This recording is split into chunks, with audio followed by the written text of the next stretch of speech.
Hi, everybody. Welcome, everybody. My name is Tanya Freedman, and I'm the Chief Executive Officer of Connetics USA. We help healthcare organizations all over the US by bringing in internationally educated nurses. And I have with me a panel, and we're going to have a fun discussion today about immigrating to the US with kids. I have Cornelia. Hi, Cornelia. Welcome. Hello, Miss Tanya and everybody. Hi there. I have Tina. Hi, Tina. Welcome. Also, Chelsea. Welcome, Chelsea. Thank you. And we also have Rosemary. Welcome to Rosemary as well. So great to see everybody, and welcome to everybody who's watching all over the world.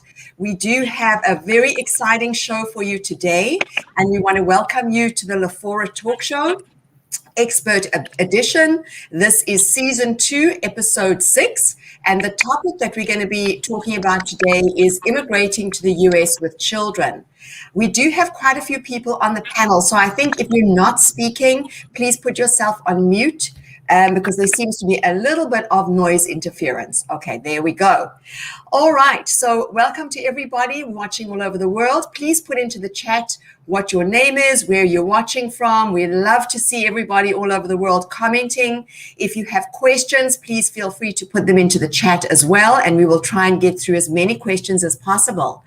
If you are an international nurse who is excited about coming to the US, wanting to have a better life for you and your family, and you have kids, this show is for you. So please watch. Hi, Bernadette. Bernadette's from Singapore. So if anybody has got kids, this is the show for you, because you will be able to get some good advice, some good information about the best practices for bringing kids to the US. We're going to hear from both from nurses and from experts. Okay, so let's get started. So I'd like to ask everybody who is here on the panel just to give like a 2-second introduction about yourself, who you are, and just a little bit about your background, and then we're going to ask all the questions about bringing kids to the US. Let's start with you, Cornelia. Do you want to give us a little bit of background about who you are and share that with everybody watching? Hello, everybody. My name is Cornelia. We moved here in the United States just this year. I came with my 14-year-old son. I'm a registered nurse, currently living and working here in California. Okay, thank you, Cornelia. So newly arrived during a pandemic, which adds a whole nother layer of complexity to coming as a nurse yourself. And then when you've got kids, even more complicated. So we really are excited to hear about your experiences, Cornelia. Rosemary, do you want to give us a little bit of background? Hello, everyone. My name is Rosemary Ifeonu. I am a Nigerian, but I lived in Italy with my husband and my 6 kids. We came to New York, Syracuse in particular, last year, July. And it was an interesting journey for us. My kids range between 3 and 12 years old. And I work with Krause Hospital. I'm a registered nurse. Okay, thank you, Rosemary. So Rosemary's got a wealth of experience because Cornelia came with one child, and I know that was probably a challenge, Cornelia, and Rosemary coming with 6 kids of different ages is going to be really very exciting and interesting to hear your experience. Rosemary, I think there's a little bit of noise interference coming from your side. So when you're not speaking, feel free to jump in, but when you're not speaking, just put yourself on mute, because otherwise it's difficult for everybody to hear. Okay, Tina, do you want to introduce yourself and give us a little bit of background? Sure. So I worked for a hospital in the Midwest. I worked with international nurses specifically. I was the international coordinator out there for about 3.5 years. I helped about 120 or 130 nurses come in from various different areas, and I helped them with getting set up. So if they came with children, I helped them with school, gave resources for their kids and things like that. So I have worked in this for a minute. So Okay. So lots of experience that Tina has, and from the other perspective, so from the facility perspective, and she's seen a lot of nurses go through this. So we're excited to have Tina on board because she'll be able to explain things from the facilities perspective and give a lot of input. And last but not least is Chelsea. Welcome, Chelsea. We're excited to have you here. Do you want to give a little bit of background about yourself? Sure. Thanks for having me. I am a marriage and family therapist. I'm also a doctoral candidate. I specifically working with families and individuals. Throughout the pandemic, I've been working down in the border near San Ysidro and San Diego, specifically helping with a lot of immigrant populations, specifically Mexican Americans. Always kind of looking at the focus in my doctorate and how we can develop more cultural competency as a field in psychology. So very excited to be here.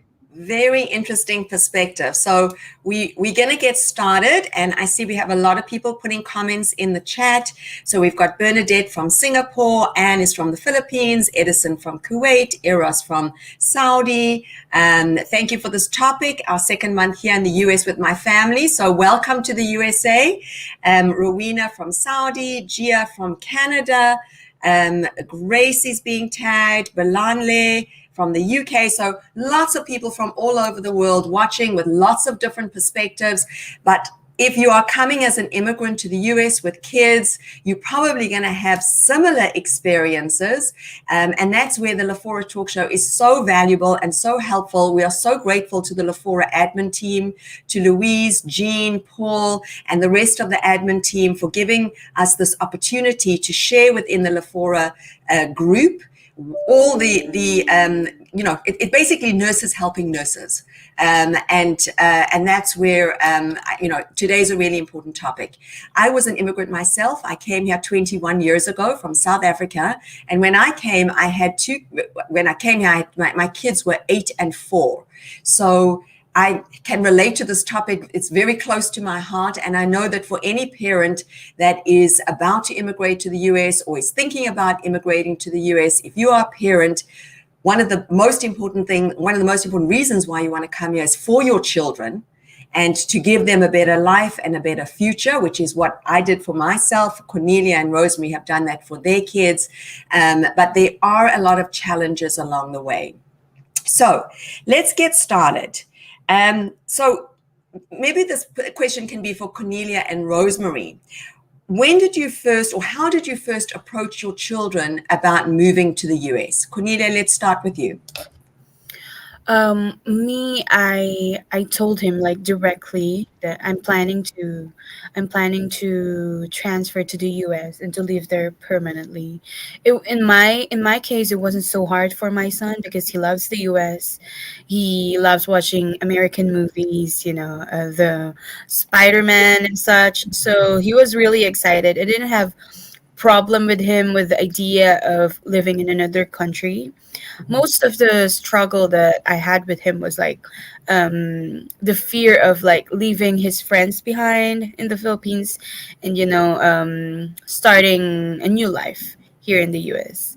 Yeah, friends can be a big thing, and I think it also depends on the age of the children, because the younger they are, maybe the easier it is because they're not as established, they don't have their friends, they're not as established at school.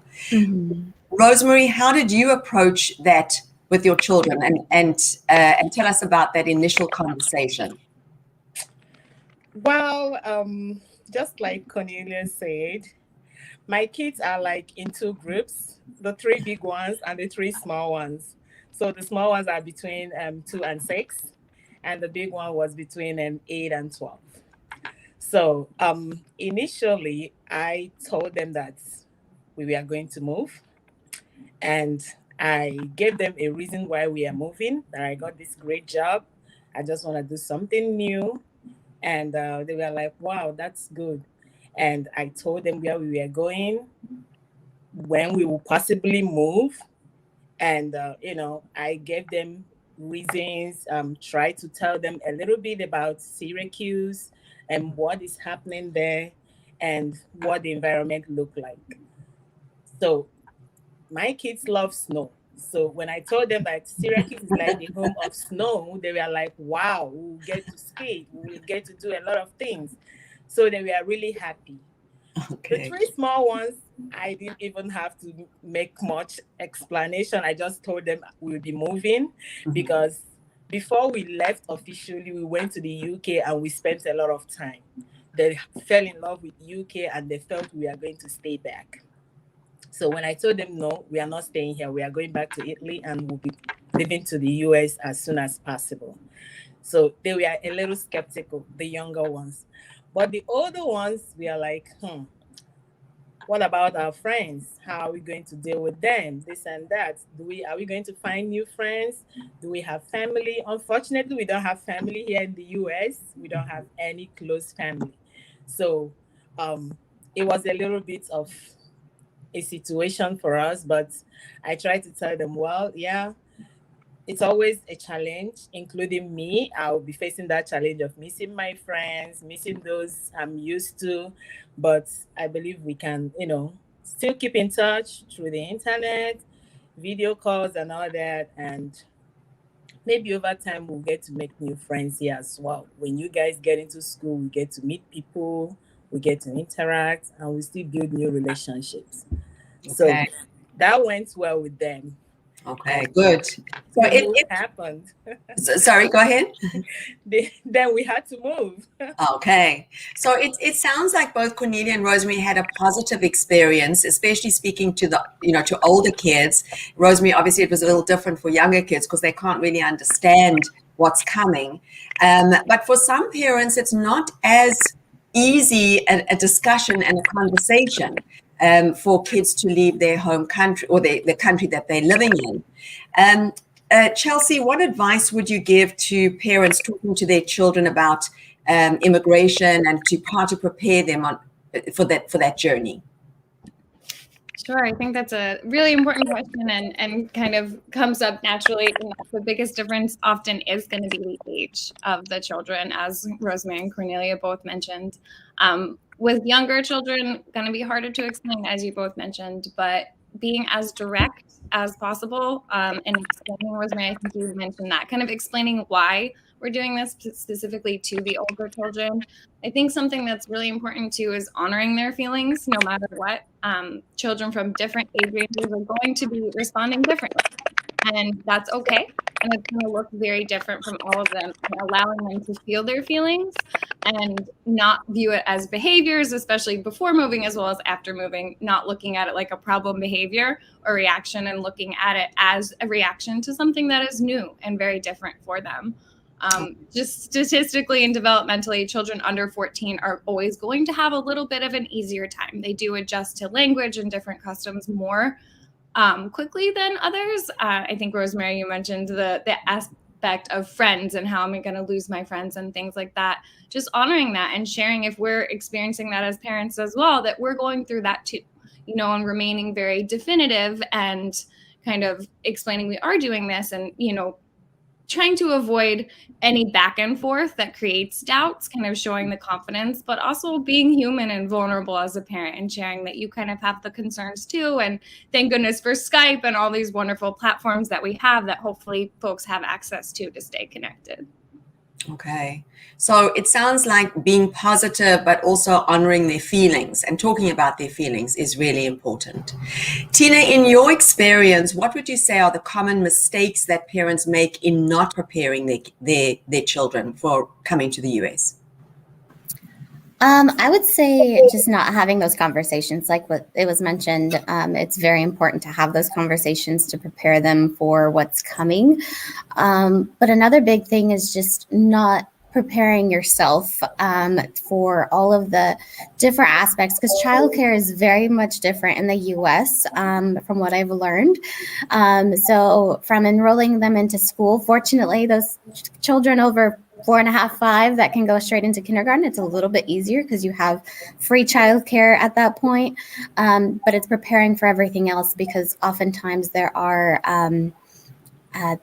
like registration links with daycare. So doing your research and making sure that you're going to find kind of that placement for when you do get here. Okay. So doing your research and not preparing if you're not prepared, is going to be a mistake that parents make. We spoke in the pre-show last night about just sometimes the practical things, like Rosemary was talking about the clothes. And Cornelia as well, also talking about that, the clothes that you need. It's sometimes things like car seats. So sometimes the practical things are really important. But for Cornelia and Rosemary, if you can share with everybody watching today, did your children go with you when you arrived in the US initially, or did they follow you? Cornelia? In my case, I came with my son.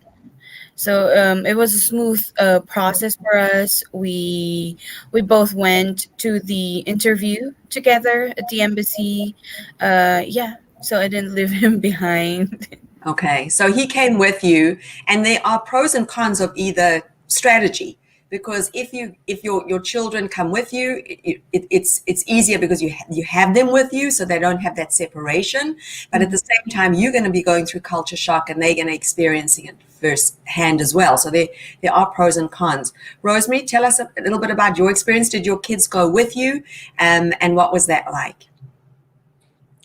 Well, in my own case, I would say I came with my kids, my entire family, my husband and my 6 kids. All of us came together. But that wasn't our initial plan. Because we're a large family, we felt like, it might be a little stressful, and we had to look at our accommodation at that moment. Are we going to be comfortable considering that we're large? And so I and my husband decided, okay, you go with the kids, with half of the kids. I'm going to stay back with half of the kids. So as you stay there, maybe in the first month or 2, then we'll join you. I was like, okay, sounds good. But then with the COVID and everything, there was so much uncertainty that we didn't have to do that. So all of us came together. Okay. So Chelsea, can you talk a little bit in general, how does it affect kids when you move to the US with the parents, or how does it affect kids if they come after the parents have arrived? Sure. So there's pros and cons to both of these, as we've kind of touched on. So particularly with the younger kids, if they're left behind, so to speak, that can feel like an attachment wound psychologically. So a lot of things are changing, and then mom and dad both leave, and there's a lot of uncertainty. So I think just once again being as communicative as we can be in those instances when circumstances, that's what's leading to parents having to go first. I think there's also a big benefit to kind of mitigating the culture shock as parents by being able to go first and kind of become to be familiarized and know what to expect. And then you can then go and take that information home and share it with your family and your children and help to prepare them.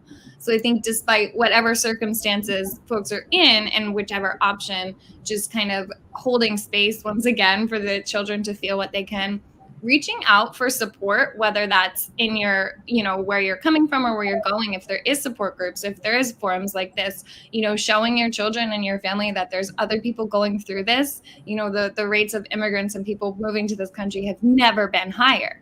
And so finding that support either within your community that you're leaving or coming to, and helping prepare as much as possible. Okay.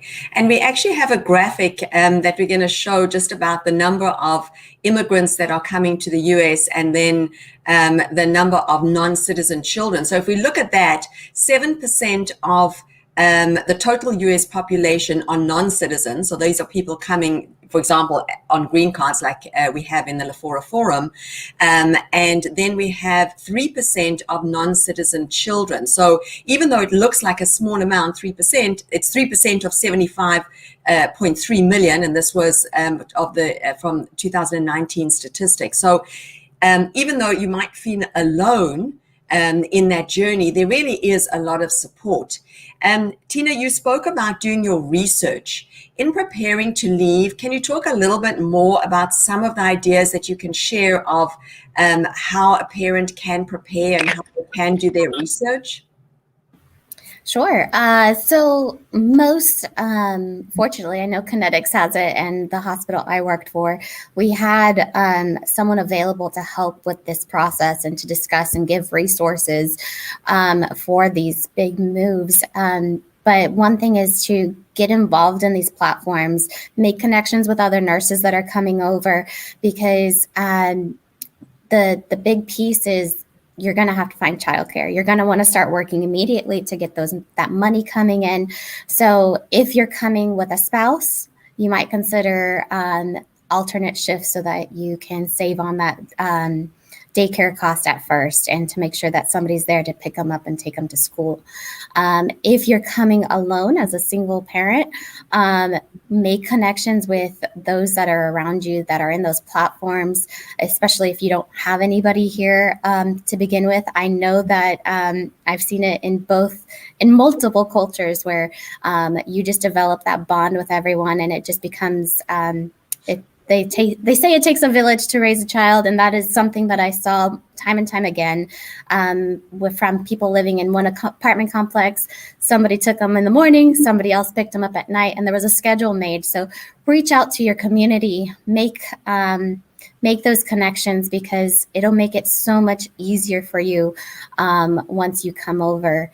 I think it's also very important that you think through the process of whether you come with your child or with not, because I've seen it in different situations where their child just couldn't come, or they decided not to, and it hits you because most people go through that 6-month like homesickness, and when your babies aren't with you, it makes it a little harder. So that is a sense of home, and you just have to prepare yourself. Fortunately, like Chelsea said, you have video and chat now that makes it a lot easier, but I think it's still a little bit different when you can't hold on to your little one. So yeah. No, that's a lot of good information. Yeah. I'm just thinking as you were speaking, just for me personally, when I came here, the community was enormously helpful, because I came in, I started working right away. My kids were 4 and 8 years old, and I don't know what I would have done without that support, just like practically, like getting my kids to school or childcare or things like that, where, it's just, you're going through culture shock yourself. Yes. And then having to deal with sometimes just the practical stuff, never mind the emotion, can be very challenging. Very challenging. So before we talk about the arrival and the culture shock, let's just talk about packing, because I'm just curious what that was like for Rosemary specifically, packing for 6 kids and your husband to come to America. Tell us about the packing, Rosemary. You're on mute, Rosemary. You're on mute. All right. I'm sorry. Honestly, it was a lot. It was a lot. There was so much excitement, as well as so much uncertainty. There was nervousness, there was flair, so many things were there. But we are like, trying to bring everything together and make the trip happen. And we came at a very special time. The pandemic was like ravishing everywhere. It was so much problem. In fact, my story was I didn't even know I was gonna be here, because my first trip, we are all turned back. So the fear was like there. We didn't know it was gonna happen. We didn't know it was gonna be real. And we were turned back on grounds that we are not allowed to enter, because we are coming from like the COVID hotspots. So it was a whole lot of problems. But then when we finally made it through, we came in, I was still like shocked until I touched the ground. I was like, yes, we are here. Is it true? And so it was a whole lot of things. So getting adjusted, getting through with the kids. My husband was very, very helpful. He has never done those things before, because the fact that both of us were working back in Italy, I was like per diem. I work when I wished, and when I don't feel like, I just let it go. So he was doing most of the work, and I was practically taking care of the kids. And I work when I feel like, and I volunteer as well when I feel like. So it was a whole lot of things. getting him to learn how to do a whole lot of things, cooking for the kids, getting them ready in the morning for school, helping them with their online studies. He never did all those things. So it was like, I was like teaching him and helping the kids adjust at the same time. And honestly, it was nice because I never knew he was gonna be able to do it. I saw him move from the regular person that wake up in the morning, gets dressed and leave for work, to somebody staying back at home, doing all the little things that I was so used to, tendering the kids, taking them out for a play. And when I come by, he was like, oh, just get some rest. We are just taking a walk in the neighborhood. And he would be gone with the kids for like 2 hours. And I would just be at home resting. So wow. So it sounds like it really pulled the family together. It did. Everybody just had to pull together and help each other, and your husband had to step up, Rosemary, and help you with a lot of challenges, because coming to the US at the best of times can be a challenge. Coming during a pandemic, oh my goodness, a whole nother layer of complexity. Cornelia, what was it like for you and your son when your flight arrived in the US and you realized you were here? Tell us about that day. Well, it was so surreal. The thought of landing in Los Angeles, it was like we were in the movies, both of ourselves. So we had about a 16-hour flight from Manila to Los Angeles. So we actually, we didn't sleep. Like we slept a little because of our excitement. We arrived here. It was nighttime. So we saw in the airplane window all the lights. We were so excited. And my son he was peeing a lot of times during the flight because of his excitement, I think. So the biggest moment for us, actually, when we entered through the immigration process and they asked for our visa packet, when the immigration officer told us, welcome to the United States, it's like we looked at each other and it's like, this is it. We're really here. And it was a moment for us. It was a moment like we did something. We've achieved something. Absolutely. So exciting. I can so relate, and just you feel like you want to pinch yourself. You just can't believe Exactly. that this is real. Yeah. Tina, you've seen many people arrive at the airport exhausted, exhilarated, a little overwhelmed. What advice do you give to parents right at that very first day, how to handle their children on arrival in the US?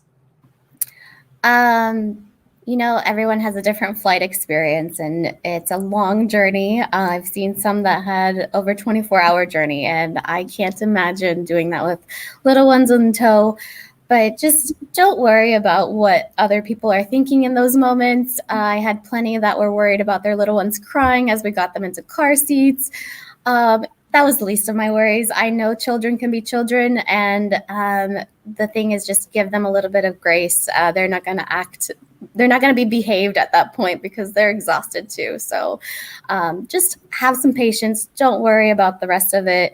And we understand, especially as we're helping you get into your new home and this new journey, that those small moments are no big deal. So don't worry about it. Yeah. Sometimes having a sense of humor at that point is helpful. Yes. We have a question. Does a grandmother could be petitioned with a visa quickly? So I'm not sure exactly what that question is meaning, but I think maybe you're thinking like the grandmother can come and help. If that's the case, then it would probably be on a visitor's visa. You would only be able to sponsor a grandmother once you become a citizen. So if you've arrived in the US on an EB3 green card, only after you become a citizen would you be able to sponsor a grandmother to come and get a green card in the US. But they certainly could come on a visitor's visa and help. We have a question from Peter. Peter is asking, I just want to ask if we need to bring our own car seat when we arrive in the US for my children age 5, 3 years old, and our newborn child, so we can drive, Lyft, or Uber. Thank you, and more power. Tina or Chelsea, do you want to talk about that? I'm happy to answer that. You're going to have plenty. You're going to have people that you're connected with, whatever organization you go to. So reach out to them first to see about your car seats. Those are big pieces to have in tow, especially when you're trying to make sure your children aren't running through the airport at that age. So ask them first about what you should do as far as car seats go. Your 3 and 5-year-old are probably going to be in more of a booster seat, whereas your newborn will need a car seat. So just keep those things in mind. Every state has a little bit of a different policy when it comes to that. So just reach out to your resources, and oftentimes even some of the nurses on these platforms will have extra car seats to kind of help you through that first piece, because they can sometimes be a little bit pricey. Yeah, but that is important. It's very important in the US to have those car seats. We have, and I don't know, Chelsea, did you have anything to add to that? Okay. Okay, so let's talk a little bit about starting school or starting daycare. And I see we have some questions. So keep the questions coming, because it's really important to feel free to ask questions. This is free information for everybody who's watching, and our intention is really just to help. Sheila has a question. Hi, everyone. Do we need to bring our school records of the kids? Cornelia and Rosemary? For me, I brought all of his school records. Back in the Philippines, he wasn't able to finish 8th grade because we have to move here. I brought it with me, but when we inquired in the school here where he's going to, they didn't really ask me for it. What they asked me was actually the vaccination records. The ones that were given during the medical exam, and then they asked for 2 additional vaccinations before he can start school, and that one we got for free in a government clinic for children, because back then we didn't have any medical insurance because we just came here. And thankfully they offer free medical insurance for children who just arrived. And then they gave him the shots, and he was able to start school after updating his vaccination. Okay, thank you. So it seemed like it was quite an easy transition for Cornelia. Rosemary, with 6 kids, tell us about starting school. Yeah, I would say getting those academic record was very helpful for me, because I came from an area where the school system was a little different from here. The grading system is different from what my kids had previously in Italy. So those documents were helpful in their placement, although they were like strict about the ages. They work with their ages, but then it kind of proved where they were, and they were able to assess them based on what the document said. Then another thing I just want to add is the kids, for my own case, my kids came from a non-English speaking area. So it was a little difficult, especially for the younger ones. The older ones they were good in English, but the younger ones, it was a little difficult for them because they know most of the things in English, but then when you come to writing, it was a problem for them. So I kind of gave them some tutorial before we actually set off. And that was really helpful. Getting those documents, the vaccination records was a very important thing. Okay, so we have a question here about the transition on the education side. Will children be on the same grade level that they were in the country they left in their home country? Rosemary, did your children go into the same grade level? For most of them, yes, except one. And I wasn't surprised about that one because she started a little bit earlier. So she was supposed to be in grade 4 when we came in, but she was younger for that grade 4. So they had to make her repeat grade 3. But she already completed that grade 3 back in Italy. Okay. So, Chelsea, if you have a child that is going to be going into a grade level that is lower than the grade level they were in their home country, what is the best way for a parent to help their child through that transition? Because that can be quite stressful for the child. That's a great question. And with so many different things also changing at the same time, that could certainly feel like a bad thing to happen. And it's going to always be case by case. But if we can prepare, if we know the move is happening, kind of highlighting the differences in between the current school that the kid is at and where they might be going, and just explaining those differences. Not a bad or good thing, just, hey, we learn about different things here. And in the United States, they like to focus on this and this, and kind of normalizing that happens to a lot of different kids. When they come to the States, things look different in different countries. They really like to study things here. If there's a particular subject or thing that your kiddo really loves, highlighting the ways that it's embraced or taught in the States. And I think just another very important piece is communicating with the teachers as much as you possibly can. Hopefully there will be some sort of school social worker, and again, like these platforms with parents and family members who can support, but just making sure that the child's not left behind in that way, or things like accessible testing.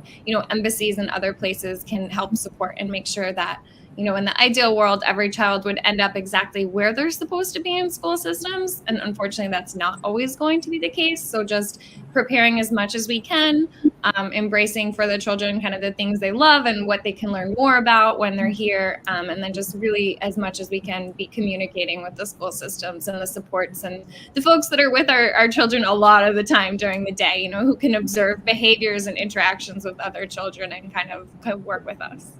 Okay, so that's really good information, is to be able to communicate with the school as much as possible, because sometimes immigrant parents are a little nervous of doing this. They're just not sure of what the expectations are, or what the barriers of communication are. Is it allowed? Is something that a lot of immigrant parents might think of. How could a parent approach a teacher? That's a great question, and I definitely hear the aspect that depending on how things are, nervousness or even language barriers, cultural barriers that could get in between that parent also potentially communicating with the teacher. I think being brave and reaching out, and just advocating for your student. I like to think most teachers are, the givers and the helpers, and they want to support. And although that might feel uncomfortable or different for parents to do, you are the expert on your children. This teacher is learning about your child, and the context that you can provide in terms of their transition to support them and see the best outcomes. It is just jumping in and getting involved. And if we're not comfortable doing that, maybe reaching out to that community, to folks who have done it before, to other people in the school, perhaps the school social worker as an intermediary figure. If we're not comfortable going directly to the teacher, kind of reaching out and seeing if there's another figure, whether your family or within the district, that can kind of help be a person who starts that conversation. Okay, so being brave and advocating for your child, and putting that out into the community as well for help if you need it. Tina, can you talk a little bit about school zoning? This can be very confusing for a lot of immigrant parents that have to deal with the school system, and they're not even sure how it actually works here in the US. Like, how do the school zones work? What is the difference between private and public schools? Can you talk a little bit about that? Yeah, so our school zones are dependent on your address. So oftentimes you won't be able to really enroll your children in school until you have a permanent address. They will need that. So private school is something that you're going to have to pay out of pocket. And they oftentimes don't provide transportation. Some of them do, some of them don't. So it's as much as we have this great idea on what private schools are, a lot of our public schools are just as equal to the education that comes from them. So private school is free in the United States. You do have the opportunity to have transportation, and the bus system is there. So that is definitely a valuable aspect to that. I did learn when I was helping out in the Midwest, that sometimes your proximity to the school will kind of take away the opportunity to ride the bus, and you'll have to walk or take your child to school, even with a public school. So just keep an eye on that and just ask questions. That is always an option. But just looking at their website, the school website, most cities or towns will have a website that provides you with the school zoning to see where they are, what kind of school level that is, and just keeping doing your research beforehand. I know it falls back to that every time, but it is important to look that up and get an idea of what that's going to look like for you and your family. Okay, that's very helpful. Thank you for that information. Cornelia, what was your son's first day of school like? It was so good for him because he was excited. My son's a teenager, so and he's been watching American teenage movies. How open they are with fashion, with hair. Because back home, it's quite strict. Like how you dress, they always have uniforms. Public schools and private schools in the Philippines always need to have uniforms. So in here, he can express himself through the dresses he wear, the hairstyles he can have. And he most of the time he enjoys walking to and from school because he has gained a lot of friends. So when I ask him, for me as a parent, my fear would be bullying. So the first thing I told him is that if ever you experience any form of bullying, don't be afraid to tell me or tell your teacher so we can do something about it. Surprisingly, he said all of the kids in his school are very friendly. Even though he's an immigrant, he has the Filipino accent somehow. They were very accommodating. They connected really well. And whenever I drop him off to school, I saw his friends, they were really friendly. It was so nice to see my son enjoying his school. He's in middle school, he's 14. And middle school can be a tough time. So the fact that he settled so easily and it was a really smooth transition is really, that's a great blessing, because not all parents experience that. I think Rosemary's having a little bit of a problem with her Wi-Fi. But Chelsea, what can a parent do if the child has a bad experience on their first day of school? Because there's a lot of hype. You've come into this new universe, and now you go to school and it maybe feels strange. Rosemary, I see that you're back. Maybe your some of your kids, had a good experience. Some of them didn't. What would you say, Chelsea, to a parent where the child didn't have a good experience on their first day? Sure. And I think I'm happy we touched on bullying as well, because I'm seeing a lot of questions in the comments about bullying as well. And so whether or not the first day, is bullying based or just kind of that expectation has been built so much, throughout this whole conversation, we've been talking about the process of preparing our children and how, that has a certain buildup to it, that then you get to that first day of school and there can be a lot of expectation.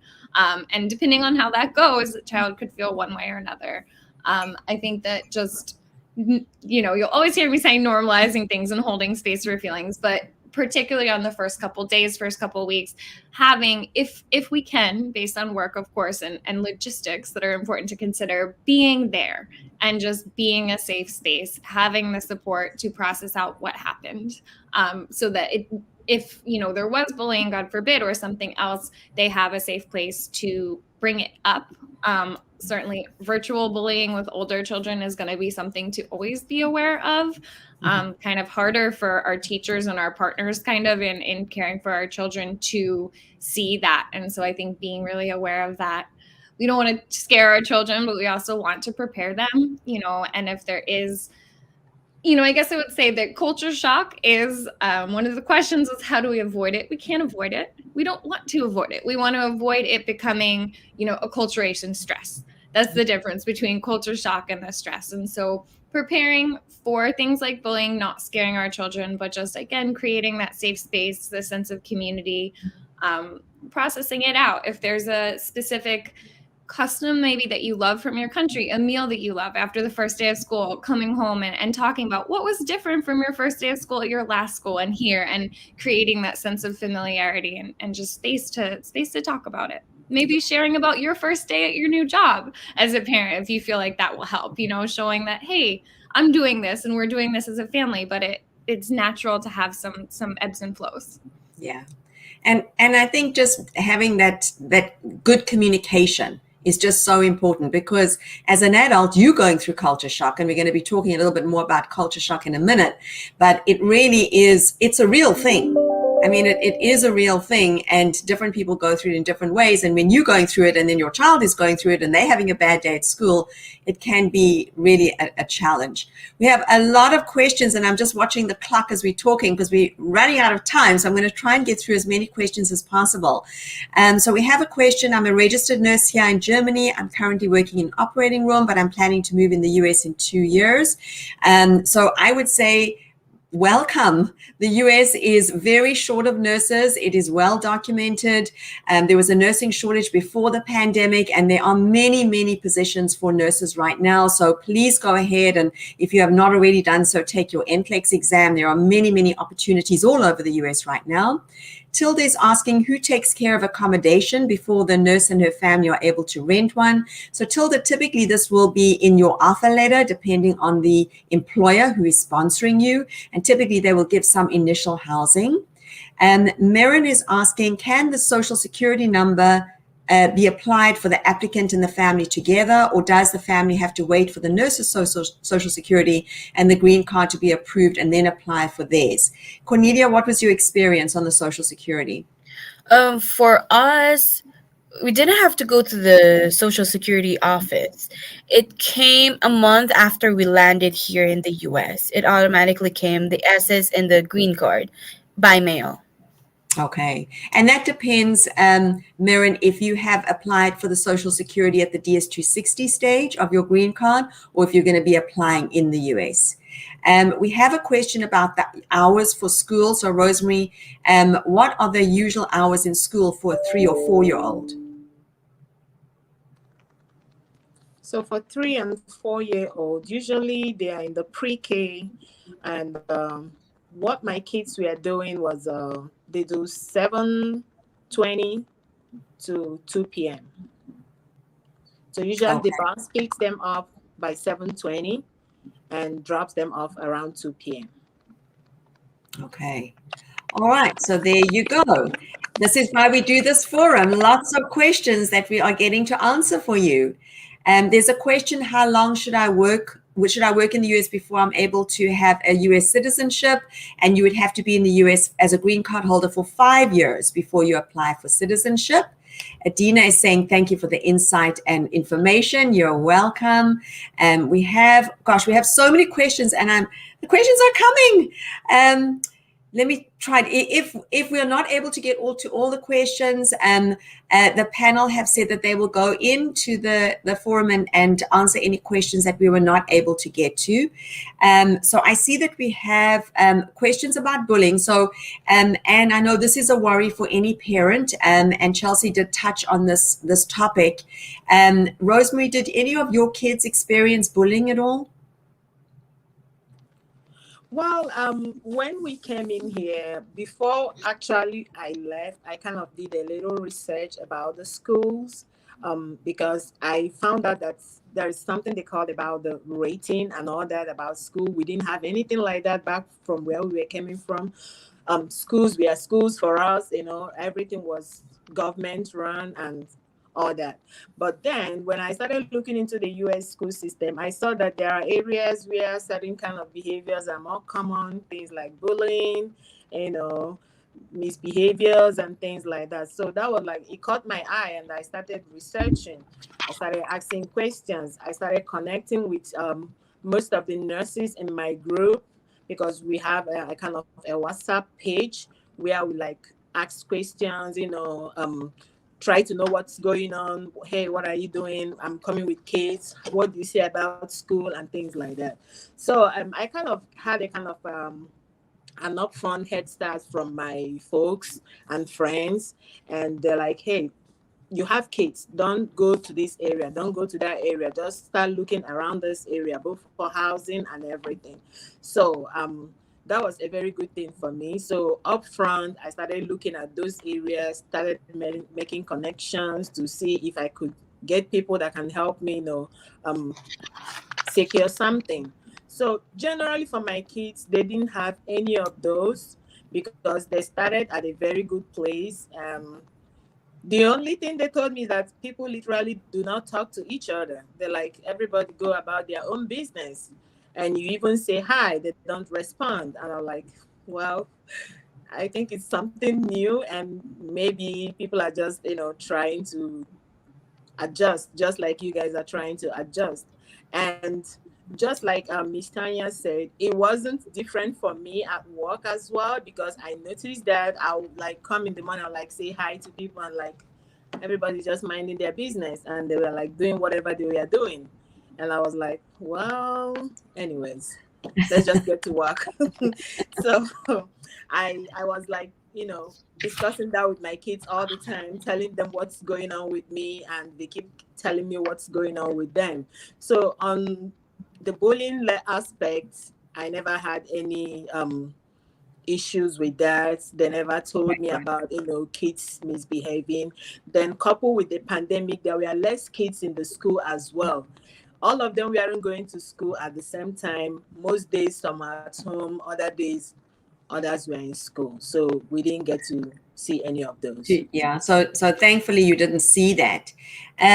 Tina, you've worked with a lot of immigrant families that have come into the US. Can you talk about some of the ideas or suggestions that you've seen that parents have utilized to help their kids socially, whether it's bullying or whether it's just, making friends? Some of the things that you've seen that have been helpful. Yes. So a big thing is, just like Cornelia mentioned and Rosemary touched on as well, is having that communication with your children, making sure that they know that they can come to you. The U.S. is very big on anti-bullying. A lot of schools have movements on that. So the fortunate thing with technology that comes is that you can communicate with your teacher daily through, they have apps, they have emails, and they're always connecting with you. So if you hear something from your child, make sure you let their teacher know so that they can help along the way. And just know that there are so many resources. I saw some comments about kids with special needs. Schools have so many resources and programs for that. Everything from maybe like disabilities, physically, mentally, all sorts of things are available for you and your family. They may go to a different school at a different school that may not be within your immediate school district, but know that they do oftentimes provide transportation for those children, and are very inclusive about bringing them into the school. I saw some comments about foreign language and being able to communicate. There are programs for those children as well. It's usually like English as a second language, and helping them adjust to the school and learning and still being with other kids. So it's not necessarily about separating them. It's about making sure that they're set up with the resources that they need to succeed within their school. So just rely on those social workers, those counselors, and those teachers, because they're there day in and day out. Yeah. So, I see there's a lot of questions about kids with special needs. I see that Shirley has a question about that. We have Cess has a question about that. Lilith has a question about that. So just know there's a lot of resources that are available for kids with special needs. Rosemary, coming to the US with 6 kids in the middle of a pandemic is no small undertaking. What advice would you have for parents to help their just not talking about bullying, just talking about just generally making friends? Well, on my path, I trained up my kids in such a way that they feel free to talk with me all the time. We have good time talking together, and I always like to be very sincere and like kind of upfront with events with them. Try to know what they want and how they feel we can, make it work better for us without getting everybody caught in the line. So what I would say to parents generally is just make sure you do have those sincere communications with them. Try to let them know upfront why you are doing this and how it's going to benefit the family. Because I've seen situations whereby people transitioned and the kids kind of are still stuck wherever they were previously. Because kids are like how do I say it? They are like Like a I sponge. mean, yeah, they are fragile and Mhm. you wouldn't know when they become withdrawn. And when we came here, my daughter, my oldest daughter is 12, but mentally she's like 18. She's very smart. She's very intelligent. I don't know how to describe her, but even in the school, she was in the school for like a month and she was already getting awards and stuff like that because Wow. that's the way she is. So I spend much time with her, letting her get things, processed and kind of prepare her mind because she is the only one I kind of get worried for. And Mhm. I must say, honestly, I had that issue with her. By the time she spent 2 months here, she told me, Mom, what the hell is going on in these schools? I was like, what do you mean? She was like, the things they are teaching us is like things I did like 2 years back in the school. Oh, wow. Oh, and I didn't know that. So what do you think? She Mm. was like, I don't know. The kids in my class behave like children. They are like 6 year old. Things they should know they don't know. So I knew She she was. sounds very mature, Rosemary. Yeah, she's way, way, way ahead of herself in many things. So I was Yeah. like, well, you know one thing, there are people that are exceptional. I would say you're exceptional, but everybody is not the same. So the fact that you know it doesn't mean that people of your age know it. So Yeah. I would say Absolutely. try and let things flow naturally. We can always revisit what we know previously. So Uh-huh. it was like, it's getting boring for me here. So what Okay. I did was like, we can enroll you in AP classes. Maybe that will excite you more. And she was like, yeah, I think I want to do something like that because I feel Ah. I'm wasting my time. So So that's interesting, Rosemary. So she was able to stretch by starting to take AP classes.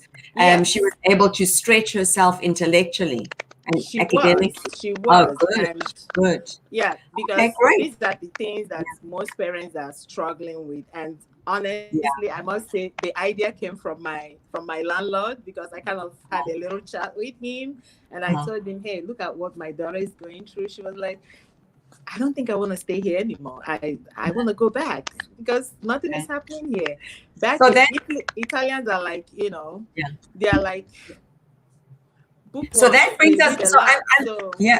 So sorry, Rosemary. I'm pleased that you brought that up because we're almost out of time. But I wanted to just talk a little bit about culture shock.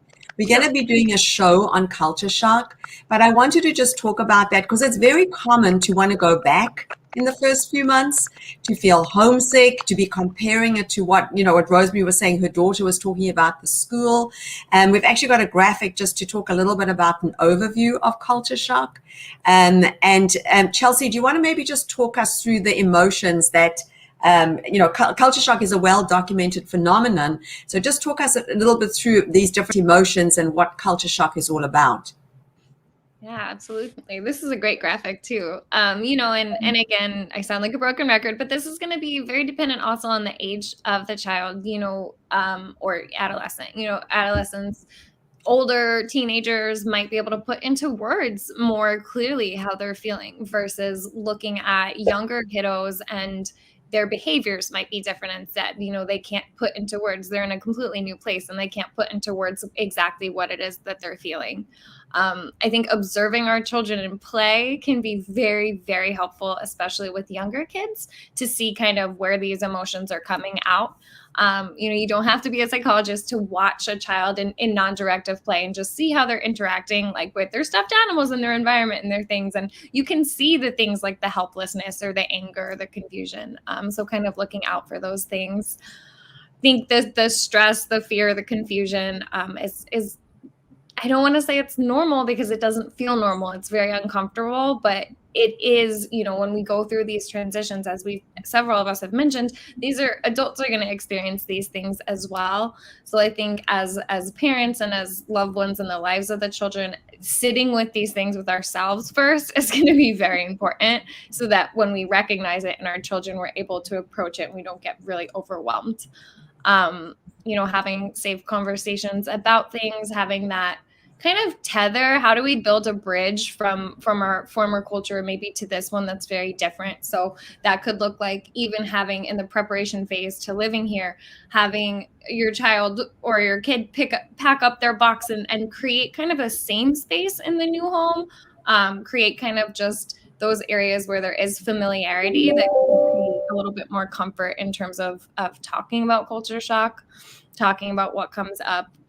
Again, kind of wanting to share and be open with our children about the fact that we also sometimes experience these things, while at the same time remaining like a pillar of strength and support for them. It's not an easy thing. It's possible. It's very, very possible, but it's, I think, first and foremost, recognizing in ourselves and sitting with it in ourselves, and then reaching out for the support and supporting our kiddos. I mean, culture shock is a real thing. It really is. I've experienced it myself. And it's really hard when you've got kids that are going through culture shock, and then you're going through culture shock at the same time, and there's a lot of change. So I think that's really good advice, Chelsea. Tina, you've seen a lot of families go through culture shock when they arrive in the US. What is your advice to parents? So, if you can maybe share some practical things that you've seen the parents do that have made a difference in helping their kids through culture shock. Of course. So I'm a first generation American, so my parents were immigrants as well. And one thing that I learned from them and I was able to help others with is know that you need to be flexible. Don't, a lot of us come in with an idea of it's going to be a certain way, but that oftentimes changes because different things come at us. So be flexible. Understand that things are always bound to change, and know that with your kids as well, because there are so many factors, and even in the US, there are so many different areas that you will experience different forms of culture shock depending on where you end up living during your time here. So just be flexible, open-minded, know that there are so many different aspects to a big move like this, that flexibility and open-mindedness is going to help with you and your kids, because you're both going to go through it at the same time. Yeah, flexibility and open-mindedness, and I would probably add a sense of humor. Yes. Things go wrong, they're going to go wrong, and you've got to be able to laugh. And those are the things that years later you can look back and laugh. Those are the stories that you tell. I know as an immigrant myself 21 years ago, these stories that I tell that happened in those first few weeks and months, and I'm like, oh my gosh. And today you can laugh about it, but in the time it's not that fun. Chelsea, I wanted to just ask you because we're going to do a show on culture shock. And I wanted to just ask you, what are the resources that you would suggest parents use to try and help their kids through culture shock? Are there any specific resources? Sure. That's so funny that you say that. I'm looking, actually, I was going to drop a list of books and resources that I compiled. So okay, good. Can comment on here. So I'm happy to share those in the comments. There's some really great books. Several of them are also coming from the perspective of they're actually written by children or adolescents who have gone through this. And so I think that's a really tangible, I think this whole thing can be a lot of like grown-ups talking to me, and this is seeing another child's perspective on the process. And so I'll drop those into the comments. Thank you.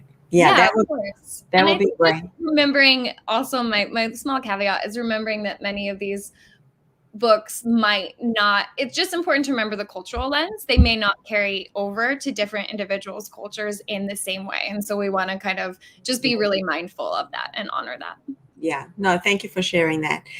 So thank you for sharing those resources, Chelsea. And, some of the things can be just simple things like, it can be just working in the community or the, places of worship, the churches, the mosques, the temples. We haven't really spoken about that, but just getting contacts from those resources to help the kids making that transition. Sometimes it can be getting a pet. I've seen, like, I had one immigrant family where the son was really struggling, and they got him a little dog, and he just did a complete turnaround. So it can be something really, simple or something a little bit more complicated.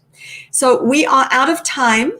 This has been such an interesting discussion. This has been such an informative discussion. I know that Cornelia, Rosemary, Tina, and Chelsea, you've helped so many people today. That's what the Lafora Talk Show Expert Edition is all about. It's nurses helping nurses, experts helping nurses, just providing information, sharing experiences, and sharing sharing your journeys so that your experiences can help prepare other nurses, and that can help them with their families and with their children. Rosemary, we seem to have lost Tina and Chelsea, but Rosemary and Cornelia, let's give final words. Cornelia, do you have any regrets? What is your life like with your son now? It's a lot different from what we used to back home. It's a lot better, actually. I told him to just enjoy his teenage life. He's very lucky to be able to enter an American school, because back home it's really expensive to enter an international school. And in here, the opportunities for children are very, very large. In his public school, he even got to have his own MacBook, though he needs to return it by the end of the school. But to think that you can have that opportunity is really, it's like a dream. Anyone who's thinking of moving to the US with your children, it's not a hindrance. It's actually a big opportunity for you and your family to be here in the US. It's a first world country, especially for Filipinos. We're from a third world country. The difference is huge. So I encourage you guys to come here. Well, thank you for encouraging and inspiring people with your journey and your success. And we wish you and your son only good things. Tina, any final words for any parents that are coming to the US with their children? Ultimately, I'm just going to take it back to make sure you do your research.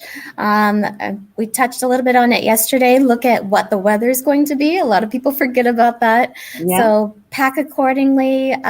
Those going into high school, kids with high school, bring their transcripts. Don't forget your vaccine records. And those with babies, you should probably research daycares and get on their waiting lists before you come, just in case. Those can always be canceled, but at least you'll have something prepared should you need it. So absolutely. And I see we did have a question for daycare, and we didn't get to that. So thank you for raising that topic, which is obviously of concern if your children are much younger. Rosemary, final words. What is life like in the US now for you, your husband, and your 6 kids? Beautiful, I must say. They are having a lot of good time. They are happy. They are exploring a whole lot of things. Yes, I must say they are making progress. I am making progress too. So every one of us, we are happy to be here. And we want to encourage anybody that wants to come. Do your research, prepare your mind, be flexible, and be ready for the changes that will come with it. It's not going to be easy, but at the end of the day, you'll be happy that you made that trip. Absolutely. Well, I couldn't say it better than that. Thank you to our panel. Thank you, Cornelia. Thank you, Tina. Thank you, Rosemary. Unfortunately, we lost Chelsea, but thank you, Chelsea, if you're watching. It was such a fun show. It was really so enjoyable. I hope everybody learned a lot. I certainly did. We just want to thank the Lafora admin team again for this opportunity and wish everybody the best. Thank you so much. Thank Bye-bye. you. Bye-bye.